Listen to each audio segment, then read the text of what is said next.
الحمد للہ رب العالمین والعاقبۃ للمتقین والصلاة والسلام علی سید المرسلین وعلی آلہ واصحابہ اجمعین، اما بعد فاعوذ باللہ من الشیطان الرجیم، بسم اللہ الرحمن الرحیم، وما كان صلاتهم عند البيت إلا مقاء وتصدية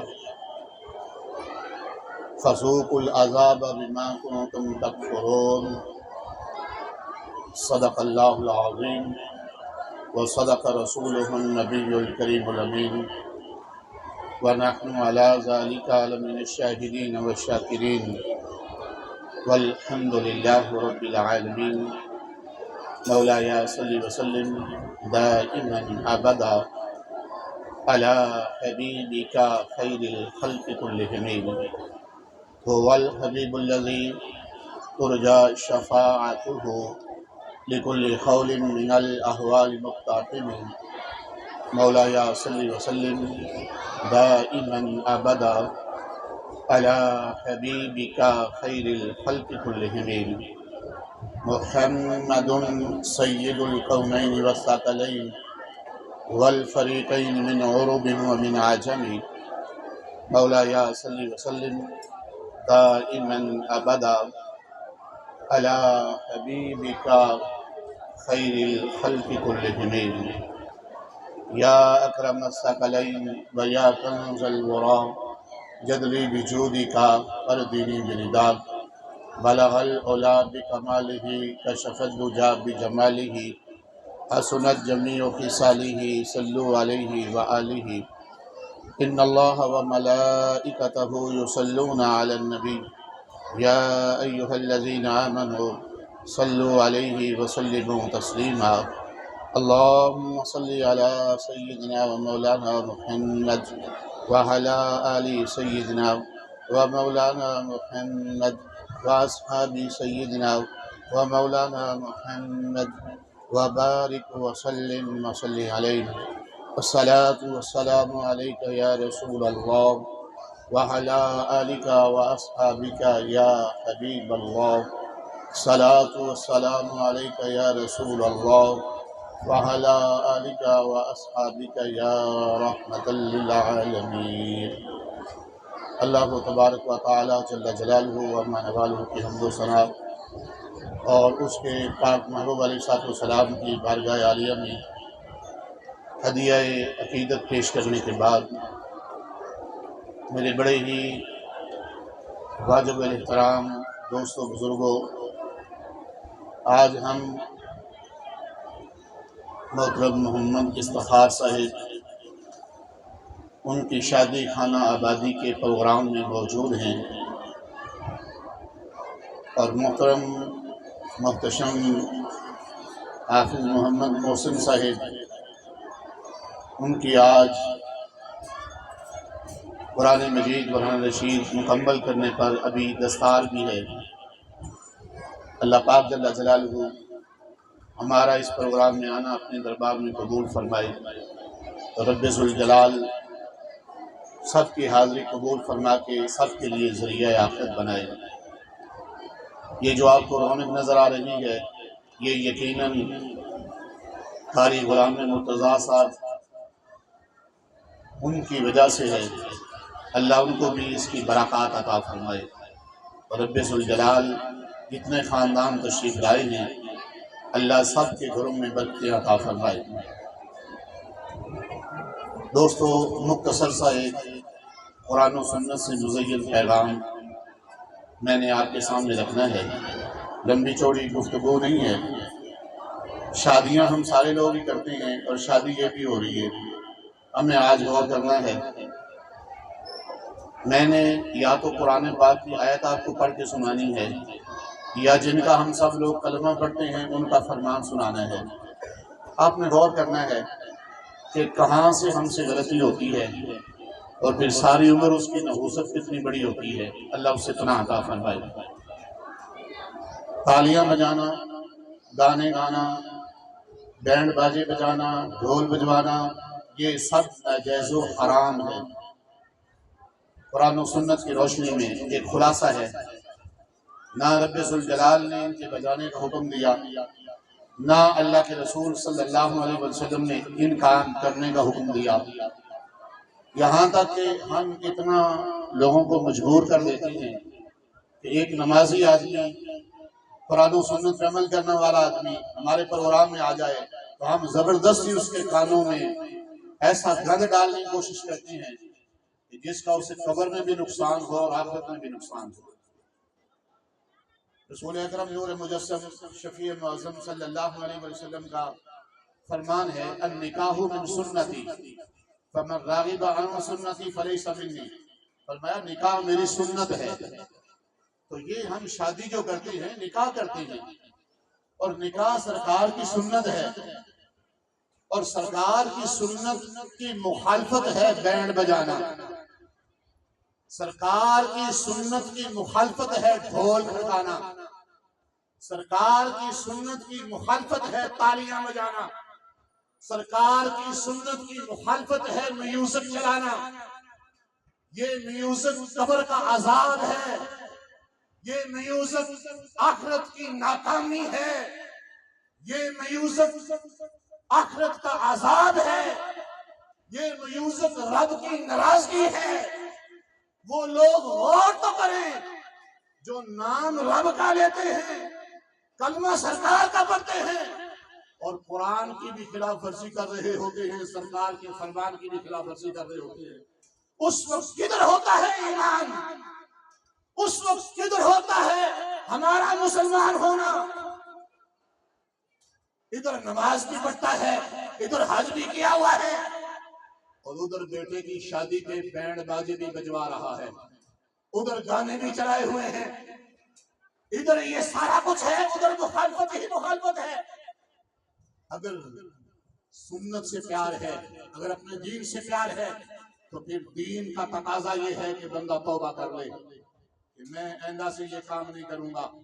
قرآن مجید برہان رشید میں ہے، رب ذوالجلال نے ارشاد فرمایا، ان الذین یحبون ان تشیع الفاحشۃ فی الذین آمنوا، فرمایا بے شک وہ لوگ جو مسلمانوں میں یہ پسند کرتے ہیں کہ فحاشی ہو، ان الذین یحبون ان تشیع الفاحشہ، فاحشہ مسلمانوں میں فحاشی بریانی کو عام کرتے ہیں، فحاشی پھیلاتے ہیں۔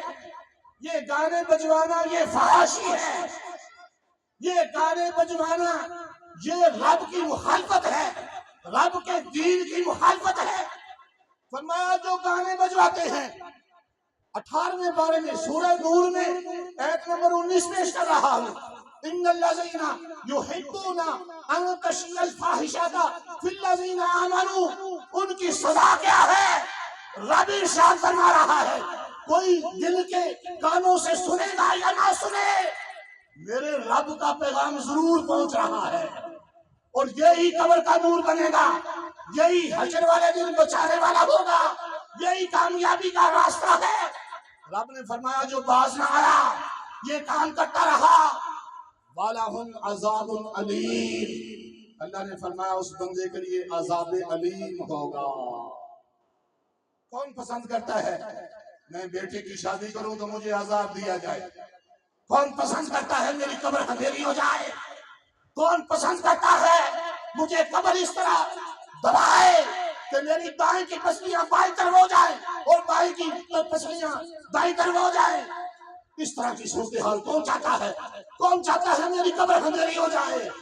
میرے بھائیوں، جو یہ نہیں چاہتا، جو چاہتا ہے مصطفیٰ کریم کی نگاہ عنایت سے میری قبر نور سے بھر جائے، آج اس مجمع میں دل ہی دل میں توبہ کر کے جائے کہ ایسے پروگراموں میں دین کی مخالفت نہیں کرنی، فحاشی اور یعنی کو عام نہیں کرنا، گانے باجے نہیں بجانے، ڈھول ڈمکے نہیں کھڑکانے، تالیاں نہیں بجوانی، بچیوں کو اکٹھا کر کے، عورتوں کو اکٹھا کر کے گانے نہیں گنوانے، ڈھولکیاں نہیں بجوانی، توبہ کر کے جائے، ورنہ اس گانے والی عورت کو بھی عذاب دیا جائے گا۔ اس گانے کا احترام کرنے والے اپنے گھر میں بندے کو بھی قبر میں بھی عذاب دیا جائے گا، حشر میں بھی عذاب دیا جائے گا۔ وَلَهُمْ عَذَابٌ عَلِيمٌ، اتنی قرآن میں بات موجود ہے۔ رب کا کلام بولیے سچا ہے بھائی، جو رب فرماتا ہے ایسا ہی ہوگا۔ یقین ہے اس کے اوپر، جس کو یقین نہیں وہ مسلمان نہیں، جس کو قرآن کا یقین نہیں وہ مسلمان نہیں۔ بتاؤ پھر ایسا ہی ہوگا؟ تو رب نے فرمایا وَلَهُمْ عَذَابٌ عَلِيمٌ، تو اس کے لیے عذاب علیم ہے۔ رسول اکرم نور مجسم شفیع معظم صلی اللہ علیہ وسلم پر نازل ہونے والے قرآن میں 9ویں پارے میں سورہ الانفال میں رب کا ارشاد ہے وَمَا كَانَ صَلَاتُهُمْ عِنْدَ الْبَيْتِ إِلَّا بُكَاءً وَتَصْدِيًّا، فرمایا زمانہ جاہلیت میں ان جاہل لوگوں کا کام یہ تھا کہ وہ اللہ کے گھر کے پاس آ کے تالیاں بجاتے تھے، سیٹیاں بجاتے تھے۔ یہ تالیاں اور سیٹیاں بجانا یہ ان کا کام تھا۔ اس وجہ سے انہیں کیا ہوگا قرآن بتلا رہا ہے، فرمایا انہیں کہا جائے گا فَذُوقُوا الْعَذَابَ بِمَا كُنتُمْ تَكْفُرُونَ، فرمایا انہیں کہا جائے گا عذاب چکھو۔ آج کوئی فنکشن ہوتا ہے یہ خسروں کی طرح تالیاں بجانا شروع کر دیتے ہیں۔ میرے بھائیوں سوچو تو صحیح، ہمارے دین میں تالی نہیں ہے، ہمارے دین میں ہے کہو سبحان اللہ۔ فرمایا جو ایک بار سبحان اللہ بولے گا رب جنت میں اس کے نام کا ایک درخت لگا دے گا۔ یہ ہے ہمارا، تالیاں بجانا نہیں ہے، سیٹیاں بجانا نہیں ہے، ڈھول ڈھمکے کھٹکانا نہیں ہے، گانے باجے سنانا نہیں ہے۔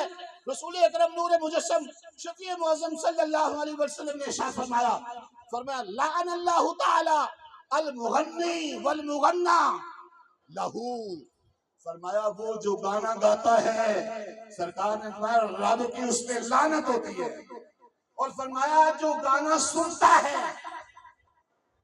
والمغنى بھی، جس کے لیے گایا جاتا ہے، جو سنتا ہے، فرمایا رب اس پر بھی لعنت فرماتا ہے۔ دوسرے مقام پہ ارشاد فرمایا قال رسول اللہ صلی اللہ علیہ وسلم الغناء ينبت النفاق فی القلب کما ينبت الماء البقل، فرمایا گانا، یہ گانا جو ہے یہ دل کے اندر نفاق پیدا کرتا ہے، منافقت پیدا کرتا ہے۔ جس طرح فرمایا پانی سے ککڑی اگتی ہے اس طرح دل میں گانا سننے سے منافقت پیدا ہو جاتی ہے۔ رسول پاک صلی اللہ علیہ وسلم نے ارشاد فرمایا کہ یہ جو گانا ہے یہ کتنی بری چیز ہے۔ فرمایا اذا سمع الغنا، فرمایا جس وقت گانا سنا جاتا ہے، جو گانا سنتا ہے، فرمایا ہوتا کیا ہے ناقصا عقلہ، فرمایا رب اس کی عقل میں کمی کر دیتا ہے۔ گانا سننے سے عقل کم ہوتی ہے، بندہ بے وقوف بن جاتا ہے۔ وَحَيَاؤُهُ، اور فرمایا رب اس کے حیا میں کمی کرتا ہے جو گانا سنتا ہے۔ اب دیکھو ہمارے سرکار کے کیا فرامین ہیں اور ہمارا عمل کیا ہے، ہمارے رب کا کیا فرمان ہے اور ہمارا طریقہ کیا ہے۔ رسول پاک صلی اللہ علیہ وسلم نے ارشاد فرمایا کہ جان لو اعلم ان التغنی حرام فی جمیع الادیان، فرمایا یہ صرف دین اسلام میں نہیں، رب نے سارے دینوں میں فحش گانوں کو حرام قرار دیا ہے، کسی دین میں بھی جائز نہیں۔ رسول پاک صلی اللہ علیہ وسلم نے ایک مقام پہ ارشاد فرمایا جو دنیا میں گانے سنتا ہے فرمایا قیامت والے دن اس کے کانوں میں شیشہ پگھلا کے ڈالا جائے گا۔ اللہ اکبر، کیونکہ ٹائم مختصر ہے میں نے چند باتیں اس لحاظ سے رکھی ہیں، یہ خاص کر ان لوگوں کے لیے ہے کہ جن کی شادیاں میوزک کے بغیر ہوتی نہیں ہیں، جن کی شادیاں بینڈ باجے کے بغیر ہوتی نہیں ہیں، جن کی شادیاں گانوں کے بغیر ہوتی نہیں ہیں، جن کی شادیاں جن کو چین نہیں شیطان لینے دیتا، شیطان حملہ ہوتا ہے اور وہ گانے بجاتے ہیں، وہ ڈھول بجاتے ہیں، وہ بینڈ باجے کٹواتے ہیں، ہوگا کیا؟ میرے بھائیو رب نے فرمایا کہ یہ جو کرنے والا جس وقت قبر میں جائے گا حشر میں آئے گا وَلَهُمْ عَذَابٌ عَلِيمٌ، فرمایا اسے دردناک عذاب دیا جائے گا۔ اللہ تعالی ہمیں ان گندے کاموں سے بچ کے سرکار صلی اللہ علیہ وسلم کی سنت پر عمل کرنے کی توفیق عطا فرمائے۔ چونکہ یہاں پہ خواتین بھی موجود ہیں تو میں ان کے لیے بھی سرکار کا ایک فرمان آپ کے سامنے رکھتا ہوں کہ ہم سب کے لیے بھی ہے. وہ ہماری بچیاں ہیں، ہماری بیٹیاں ہیں، ہماری بہنیں ہیں، ہماری مائیں ہیں، ان کے لیے بھی ہے. وہ غور کریں، ادھر سے آوازیں بڑی آ رہی ہیں، غور سے سنیں کہ جن کا وہ کلمہ پڑھتی ہیں ان کا فرمان کیا ہے. آخری بات کر کے اجازت چاہوں گا. رسول اکرم نور مجسم شفیع معظم صلی اللہ علیہ وسلم نے ارشاد فرمایا، قال رسول اللہ صلی اللہ علیہ وسلم کل عین زانیۃ فإن امرأة مرت بالمجلس اللہ اکبر فقال هي كذا وكذا یعنی زانیۃ. رسول پاک صلی اللہ علیہ وسلم نے ارشاد فرمایا کہ جب کوئی عورت خوشبو لگاتی ہے، عموماً ایسے ہوتا ہے جب ہم نے کسی فنکشن میں جانا ہو تو ہم خوشبو استعمال کرتے ہیں، عورتیں بھی خوشبوئیں استعمال کرتی ہیں. غور سے سننا، ہمارے دین کا تقاضا کیا ہے. سرکار نے فرمایا جس وقت کسی عورت نے خوشبو لگائی، فاستطرت، خوشبو لگائی اس نے، فمرت بالمجلس، اور وہ ایک مجلس سے گزری، وہاں غیر محرم لوگ تھے، ایسے لوگ بیٹھے ہوئے تھے جن سے پردہ لازم تھا. فرمایا ان لوگوں کو خوشبو آئی اس عورت کی، اس عورت نے جو خوشبو لگائی ہوئی تھی ان غیر محرموں کو خوشبو آئی. سرکار نے فرمایا یا قضا و قضا، فرمایا وہ اس طرح ہے، کس طرح ہے، یعنی زانیتن، فرمایا جتنا زنا کا گناہ ہوتا ہے اتنے گناہگار ہو جائے گا. آج ہم غور کریں ہمارے دین کا تقاضا کیا ہے اور ہم کرتے کیا ہے. یہ مشکات کی حدیث ہے، کوئی چاہے گا تو ہم دکھائیں گے کہ یہ کہاں ہے. اللہ تعالیٰ بچنے کی توفیق عطا فرمائے اور اپنی خواتین کی اللہ میں تربیت کرنے کی توفیق عطا فرمائے. یہ چونکہ آج کا ایک پروگرام جو ہے اگرچہ ولیمہ ہے محترم محمد استفاد صاحب کا، لیکن ساتھ ساتھ حافظ محمد محسن صاحب جو ہیں کتنے ہوں، ان کا آج دستار بھی ہے. آگے تشریف لے ہے قاری فاروق صاحب، دستار قاری مدرا صاحب دستار، آپ